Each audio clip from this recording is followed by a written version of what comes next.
Jangan lupa subscribe YouTube channel Metro TV News dan jangan lupa nyalakan notifikasinya.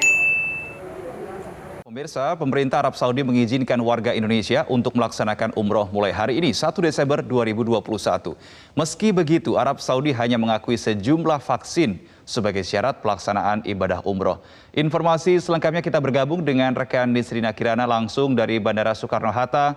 Selamat pagi Nisrina, bagaimana situasi di Bandara Soekarno-Hatta hari ini? Apakah sudah ada aktivitas dari jamaah umroh?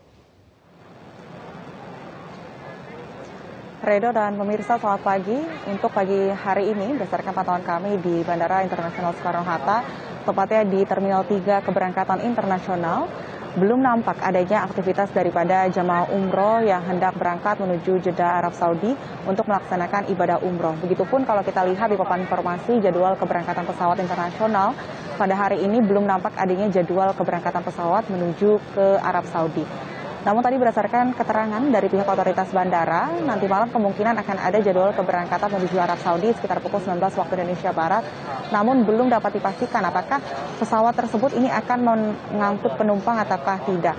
Dan sebelumnya diketahui bahwa pemerintah Arab Saudi sudah membuka atau mencabut terkait dengan suspend penerbangan dari Indonesia menuju Arab Saudi mulai hari ini 1 Desember 2021. Dan artinya saat ini untuk warga negara Indonesia sudah bisa terbang ke Arab Saudi tanpa harus transit di negara ketiga.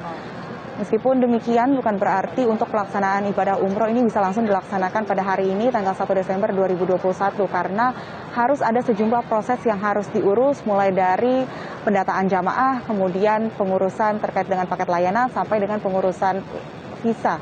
Dan selain itu diketahui juga selain Indonesia ada 5 negara lainnya yang sudah diizinkan oleh pemerintah Arab Saudi untuk bisa langsung terbang ke wilayahnya tanpa harus melalui negara ketiga dan menjalani transit menjalani karantina selama 14 hari.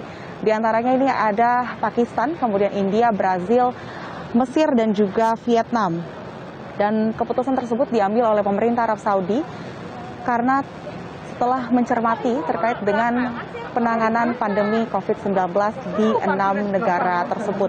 Sejauh ini pihak Kementerian Agama juga telah mengatur terkait dengan pelaksanaan untuk teknis ibadah umroh dan nantinya bagi jamaah umroh ini diharuskan untuk melakukan penyaringan kesehatan 1 kali 24 jam sebelum keberangkatan. Dan saat ini untuk jamaah umroh yang diizinkan untuk bisa berangkat umroh adalah usia 18 sampai dengan 65 tahun serta harus memiliki hasil tes PCR negatif sebelum keberangkatan. Dan tentunya bagi jamaah umroh ini juga harus melapor kepada pihak Kementerian Agama sebelum keberangkatan untuk nantinya diurus terkait dengan visa umroh ataupun dokumen keberangkatannya.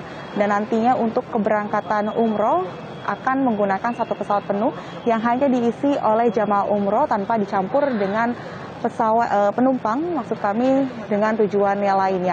Pemerintah Arab Saudi bersama dengan pemerintah Indonesia sampai dengan saat ini juga terus menghimbau kepada para jemaah umroh untuk tentunya tetap mematuhi terkait dengan protokol kesehatan guna meminimalisir terkait dengan penularan COVID-19.